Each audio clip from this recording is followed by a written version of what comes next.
everyone, my name is Pat. Welcome to my channel. Today I'm bringing you guys my October wrap-up. So I read a total of 18 books this month. That's a combination of novels and manhwas. I'm very excited. Let's get into it. The first 3 books that I read is the Chronicles of Bich Queen Trilogy by K.S. Villoso. This is a Filipino-inspired fantasy, although Villoso herself, the author, said that she doesn't really want to say that it's Filipino-inspired because it's not just Filipino culture that she's including here, but also the different cultures that have been kind of assimilated into our own from our history, from trading with other countries, but also, you know, our history of being colonized. Our culture has been really deeply affected by that, obviously. So, I love this. The first book I rated 4.75 and then 5 stars for these 2 books. I really love our main character, Talian. She's a very strong character, but heavily flawed as well. So the main premise here, the start of the story, is that she goes to meet with her husband, who left her the night before their coronation. And it's been years since they last talked, and so she wanted to try to have a reconciliation with him and try to, you know, have a conversation with him and see, maybe get him back to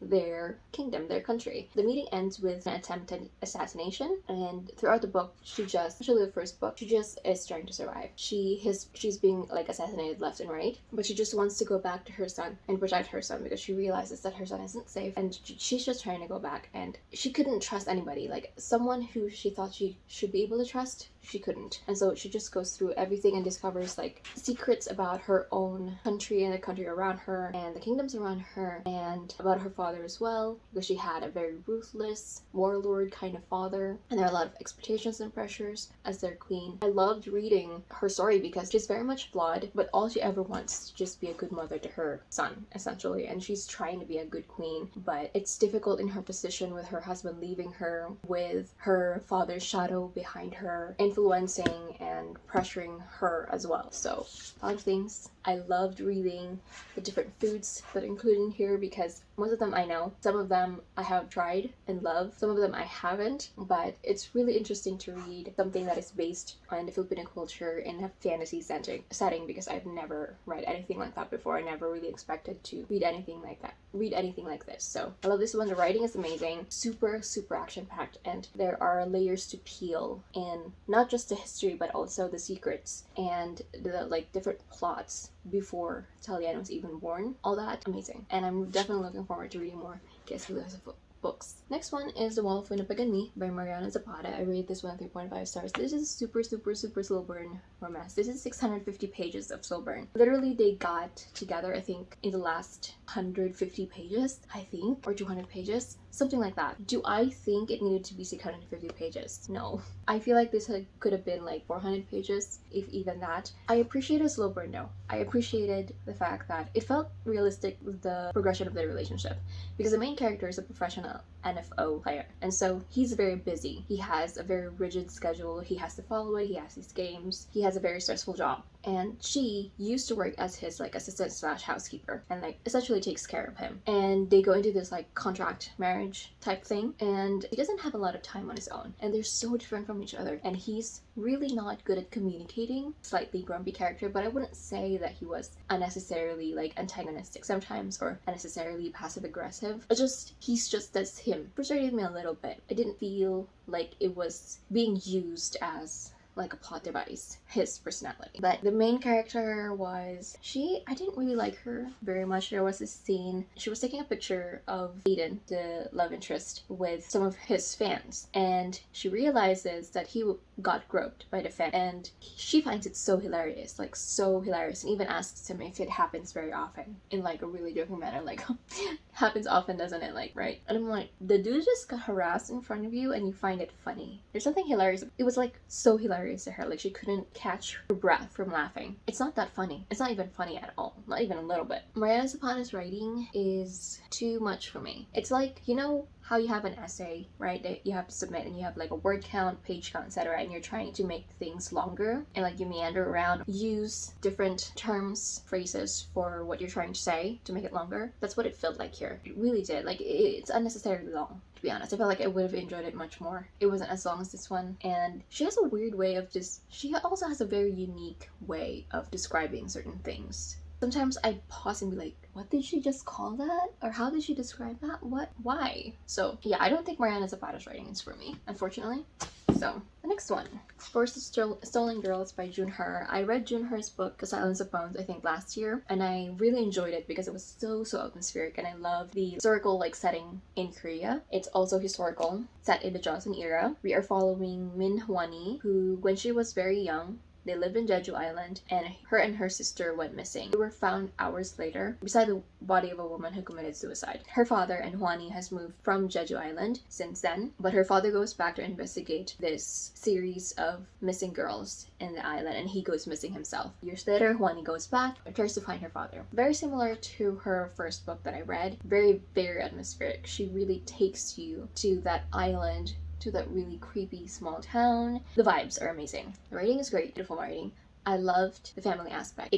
I feel like it portrayed the complicated relationship between families and how one family member can look at another family member in a different way compared to another one very well. I felt like that was really good. And I love the exploration of the relationship between the sisters, because their relationship has changed throughout the years. They've been estranged, haven't really been talking, it's been years, and they have a different relationship with their father growing up. The thing about this though is I didn't really like following the main character. She was described to be someone who's very similar to her father in that she's really good at investigation, at solving crime. And she really wasn't. She makes really reckless, really dangerous decisions for herself, and it's that doesn't make sense with the way she was portrayed or described, because she's putting herself in danger. Instead of focusing on trying to solve the case and trying to find her father, she's making it even harder for her to do it. She literally ingests poison after she ransacked very loudly this person's house that she thinks is the suspect. If you think someone is a suspect in the disappearance of girls and you're not sure yet, right? Are you gonna do that? Are you gonna ransack their place knowing that they can probably hear it? And when you find something like poison, you're like, oh, I don't know if it's poison, but it looks like it's poison. I'm gonna try it. Would you do that? Are you gonna do that? You're trying to investigate someone. You're trying not to get caught. You're trying not to make sure that they're not aware that they're gonna get caught yet, because they might hide. They might try to get rid of evidence. So it's it's really frustrating me, why she was doing that, because it didn't, why would you? That will hinder your investigation. So unfortunately, I wanted to love this one. The vibes are great, the family is great. I already kind of guessed what was happening with the missing girls, but just the way she was going on with the investigation, I really didn't enjoy. And it was a huge part of this one, because that's the main thing that she was doing. She was investigating, and the way she was investigating was, anyway, was Forest of Stolen Girls, unfortunately. The next few ones are Sweat and Soap, volumes 2, 3, and 4. This is all 5 stars. If you haven't heard about this before, this is a manga. This is adult. This is a romance between Asako, who is this really sweaty woman who works at this company, and one of the lead product developers of this company, Kotaro. One day smells her and gets addicted to her scent, and romance ensues. And I love the romance because they have really great communication with each other. It's just so cute, and the way they're learning and getting to know each other is just really wholesome, really sweet, and I don't know, it's just really cute. So there's 8 volumes of this out. It's already completed, so I'm trying to slow down reading. I'm almost done with volume 5, but I paused again because these are really quick to read. I literally read volumes 2, 3, 4 while I was in bed before I got up in the morning. That's how fast they are. Really cute. Again, adult, so there's some scenes there, but it's very cute, very wholesome, amazing relationship between the 2 characters, just really good. Next one, another high fantasy that I loved, David Blood Trilogy by S.A. Chakraborty. 5 stars all around. I love this one. What I will say though, in the beginning, City of Brass was really confusing because the history itself of, the jinns and the devas and the different devas and the god, the humans, what happened, etc. is very complicated. I actually had to research the history of it, what was the history here, because I was really confused. But the writing is amazing. I listened to this in audiobook, the first book, and there was this section, an excerpt from a podcast that she guested on. She was asked what chapter or what part of the book was the hardest to write, and it was this in the last part of City of Brass that was really hard for her to write, and she explained why. When I recall that chapter, I was yes, it was a very well written chapter. It was very difficult, but it was able to really capture what the relationship is between the 2 characters that are present in that scene, and what would be the meaning of the events in that chapter and how that will change their relationship. forever, essentially. It was a very difficult chapter 3. It's like a chapter where you will see the end of a relationship and the start of a different one. So it's really difficult, and there are lots of chapter throughout that really kind of takes me there back to, it kind of like makes me realize S.T. Chakraborty has an amazing way of portraying the depth of the feelings of the different characters to have for each other, and how these events have affected them and how it has changed their relationship. And it's really heartbreaking, especially that scene in Bar of Gold. If you haven't watched my vlog on that one, I was crying a lot, and recalling that is making me tear up. And the plot was amazing too, the characters are amazing, magic is amazing, the world building is amazing. This book is just amazing. I knew I was going to love it. That's why it's kind of why I'm saving it, because I don't want to finish it yet. I want to experience it, but I don't want it to end, you know, kind of thing. It's so good. And I loved how each of the books, especially like the first book and the second book, the way they ended it are so explosive. You can see it building from probably the beginning or like the middle part to the end, but the starts of each of the book are like kind of slow, kind of calm, especially after like the explosive endings of each of the books before. It's kind of like building up to that tension, and you can feel it, and I could feel it. It was so good. So yeah, there's a lot of discussions in here, a lot of content warnings, trigger warnings, but this is amazing. You guys haven't read it, and my arm's getting tired, it's so heavy. These are very long books, I will tell you that. I think each of these have like 20 hours plus in like audiobook form if you're gonna listen to this. So yeah, I love this. I love it. Read it if you haven't. You will not regret it. I promise you that. The next one is a super quick read. It's a non-fiction called Camouflage, The Hidden Lives of Autistic Women. I have been wanting to read more about autism in women because I have heard so many stories about the experiences of autistic women and how a lot of them, especially low needs autistic women, where they don't get diagnosed until they're well into their adulthood because of masking, and how we mask so much more than boys and so, or than men, because of societal expectations, and how the tests are geared towards behaviors or symptoms that are more likely seen in men than in women. That's why autism in women aren't seen as much, especially when we're very young. And it starts off, it's a graphic novel, so there's a lot of illustrations. So it starts off with like the history of autism, what it is and what it means, and then goes into the different experiences of the 3 women here that were interviewed with their experiences growing up with autism and finding out that they have autism. Again, super short. I read it in like one sitting in like 10 minutes, and I have like 2 more that are now actually with me that I am planning on reading about autism as well. Very much interested in this one. So 5 stars. If We Were Villains by Emily Rio. I have been wanting to read this book for a very long time, and this is another book that I've been saving, which, why would I save it? I don't need to. I have a lot of books I need to read. 5 stars. The beginning though, I would say, confused me a lot because the characters are Shakespearean actors, right? And so they know Shakespeare and they use lines from Shakespeare's creations in their daily lives, and so they talk about it, they use it in conversations, they answer each other in the same like quotations from his works, and it's like, I never studied Shakespeare. We don't have that in our curriculum. I think we did like some excerpts from Romeo and Juliet, but that's it. We didn't have like an in-depth like discussion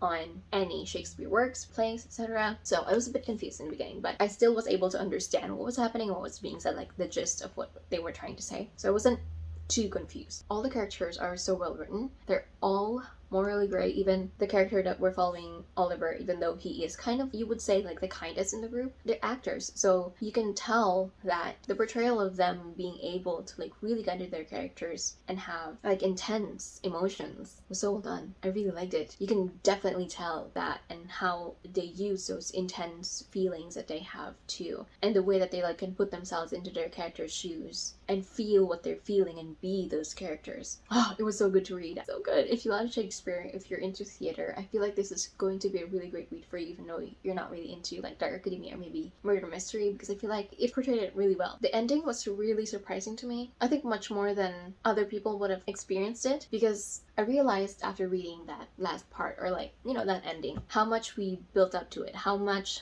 I didn't realize how much emotional connection I have with this character, especially with Oliver, until that ending, because again, they're all morally gray. I understand, you know, their struggles, but I wouldn't necessarily want to really be friends with them because I feel like there's just a little too intense for me, but I love them. That's what I realized, and I really cared for them. And oh, again, there's some murder mystery. The main character, Oliver, we're following him as he talks about what happened 10 years ago after he gets released from prison and one of their friends dies, and what really happened during that time, because the detective that he was talking to, here actually in the beginning didn't believe that it was actually Oliver who did the crime, and there was much more to the story than they were telling, but he was the one who admitted to the crime. So again, amazing read, Dark Academia. I'm so glad I finally read it. I'm so glad I finally read it, and it's so good. And I'm also a little bit sad that the next one is another murder mystery, or like mystery thriller, not really murder. The First Cousins by Carrie and McWethy. I rated this one at 3.5. I really like the cousins themselves, following them and the relationship that they're starting to form after they get invited to their grandma's, estranged grandma's estate, and their grandma's cut off their family, disinherited like their parents, and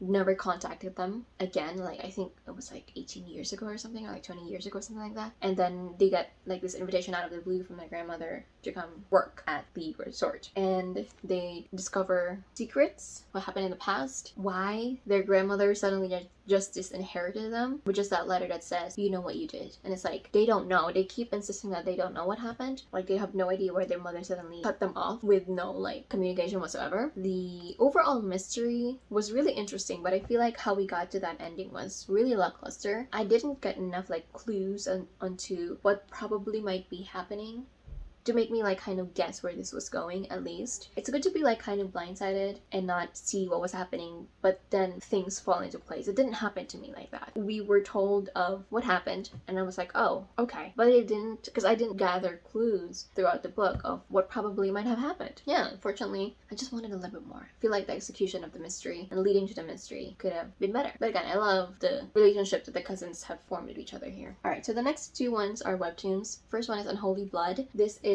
a fantasy with vampires. It's adult. It's a lot of gore. There's a lot of blood. Also very emotional. It's already completed. It's available in the Webtoon app. It's so good. I loved it. I love it so much. It made me very emotional too. And I really loved like the villain as well, because he was so layered. He was so dimensional. And I love each of the villains that we encounter here. And I loved Hyan and Detective Huang. I really enjoyed this. 5 stars. Amazing. The next one is Seasons of Blossom. This one is more of a YA coming of age romance story. I think this isn't completed yet, but season 1 and season 2 are completed, and I think there's probably going to be like 2 more seasons in here, maybe 3. I think maybe 3. But the season 2 just ended, I think last month, and I read season 1, season 2. Season 2 was so cute. It was so cute, and I love the friendships here. It's the portrayal of friendship here is so good. It's not, there's no like spite, there's no, well, there is a little bit, but like the main friendship here was just pure. It's complicated, it's complex. They hurt each other, but they love each other so much, and you can see it. And again, it's coming of age. Each of them are learning as they grow, they experience all these things. Season 2 was very emotional. I knew it was going to be because who we're following. So there's a lot of trigger warnings, especially in season 2, with, you know, suicide, suicidal thoughts, depression. So if you're sensitive to that, don't read it. It made me cry. It actually made me so emotional to the point that I had to like take like a moment to myself to like get myself out of reading it, like the story, because it got very, very personal to me. Yeah, it was very difficult to read, but I appreciated the portrayal of the depression there because it felt very real. It was something that I could relate to, something that I could understand, and I think it was handled very well. Again, trigger warnings, so if you're sensitive to that issue, just know going in there's a lot of that in season 2. It was very heartbreaking. So heartbreaking to read that season 2. But it's so good, and I want to read more. I don't know when season 3, season 4 are coming. The next one, How We Fall Apart by Katie Zhao.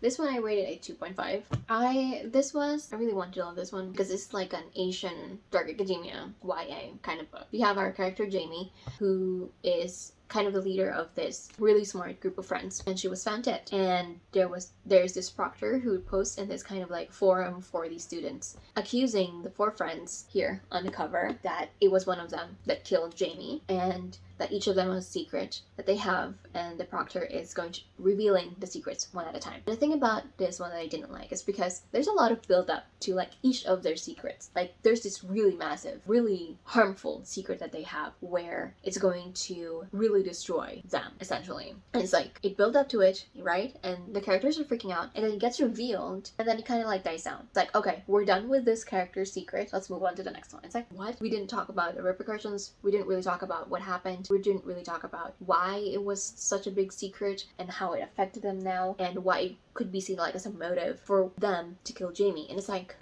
why? Like why did we have all these like secrets spilling and build up to the secrets if we're not going to use it to put more blame to the characters? I felt like it could have been built a little bit more. We could have kind of put the secrets together in one conspiracy. Maybe that's what happened, and then it puts like this really heavy pressure on these four characters that maybe like there's another like bigger secret that they all kind of know, that it's going to be like a great motive for them to kill her, or like one of them to end up killing her. It could have been done much more. It could have been like much more tense, but yeah, fortunately I didn't like this one, and the characters kind of fell flat. Yeah, and how we got to like the ending and like who was really doing it and why they did it, etc. It kind of also felt like the cousins, where we didn't really get enough clues throughout the story that it could be this person, it might be this person. Could have been done way better. Okay, the last one that I read is an arc. This is Margot Mertz Sit Down. I think this comes out October 10th. I will put it up here. I'm remembering it wrong. This one I rated a 2.5 stars as well. This is like a YA mystery thriller kind of thing. The main character, Margot,